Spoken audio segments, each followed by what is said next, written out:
Stove on பண்ணிவிட்டு அதில் pan வச்சுக்கோங்க. இதில் 1 ஸ்பூன் அளவுக்கு உளுத்தம்பருப்பு, 1 ஸ்பூன் அளவுக்கு கடலைப்பருப்பு, 2 ஸ்பூன் அளவுக்கு தனியா ஆட் பண்ணிக்கோங்க. 1 ஸ்பூன் அளவுக்கு பெப்பரும், அதே மாதிரி 1 ஸ்பூன் அளவுக்கு ஜீரகம், சோம்பு ஆட் பண்ணிவிட்டு 3 ஏலக்காய், 2 கிராம்பு, 1 துண்டு பட்டை ஆட் பண்ணி நல்லா மிக்ஸ் பண்ணி விடுங்க. இதில் ஒரு 4லேருந்து 5 காஷ்மீரி சில்லி ஆட் பண்ணிவிட்டு நல்லா ஃப்ரை பண்ணி விடுங்க. இந்த அளவுக்கு நல்லா ஃப்ரை ஆனதும் இதை ஒரு மிக்ஸி ஜாருக்கு ட்ரான்ஸ்ஃபர் பண்ணிவிட்டு ஆறின உடனே நல்லா அரைச்சி பவுடராக எடுக்கணுங்க. இந்த அளவுக்கு நல்லா ஆறி இருக்கா, இந்த டைமில் நீங்கள் மிக்ஸி ஜாரில் போட்டு இந்த அளவுக்கு குறப்பாக இருந்தாலும் ஓகே, இல்லை பவுட்ரு பாம்பில் இருந்தாலும் ஓகே.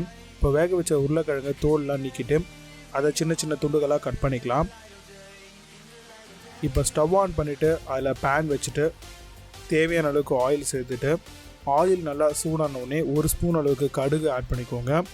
கடுகு நல்லா புரிஞ்சு வந்தோடனே 1 ஸ்பூன் அளவுக்கு உளுந்தம்பருப்பு, ஒரு 2 ஸ்பூன் அளவுக்கு சாப் பண்ணப்பட்ட பூண்டு, அதே மாதிரி 2 மீடியம் சைஸில் இருக்கக்கூடிய வெங்காயத்தை நல்லா சாப் பண்ணி அதில் போட்டுக்கோங்க. கருவேப்பிலை கொஞ்சமாக போட்டுக்கோங்க, நல்லா ஒரு ஃப்ளேவர்ஃபுல்லாக இருக்கும். இது எல்லாத்தையுமே நல்லா வதக்கி விடுங்க.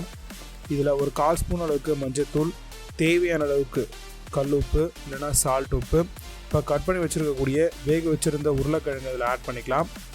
எல்லாத்தையும் போட்டு நல்லா மிக்ஸ் பண்ணி விடலாங்க. இதில் நம்ம அரைச்சி வச்சுருக்கக்கூடிய அந்த மசாலாவை இதில் சேர்த்துட்டு நல்லா மிக்ஸ் பண்ணி விடலாம். வேறு எந்த விதமான மிளகாத்தூள் எதுவுமே நம்ம சேர்க்க தேவையில்லை. இதையே அந்த ஆயில் ஃப்ரையோடு நல்லா மிக்ஸ் பண்ணி விடுங்க. நல்லா டீப் ஃப்ரை ஆகட்டும். அப்போ தான் சாப்பிடும்போது நல்லா கிறிஸ்பியாகவும் மசாலா ஃப்ளேவர் பச்சை வாசனைலாம் இல்லாமல் நல்லா உங்களுக்கு டேஸ்டியாக இருக்கும். இந்த டைமில் நீங்கள் ஸ்டவ் ஆஃப் பண்ணிக்கோங்க. இந்த பக்குவத்துக்கு வந்த உடனே நீங்கள் தாராளமாக ரைஸ் கூட சர்வ் பண்ணலாம். ரொம்பவே சூப்பராக இருக்கும்.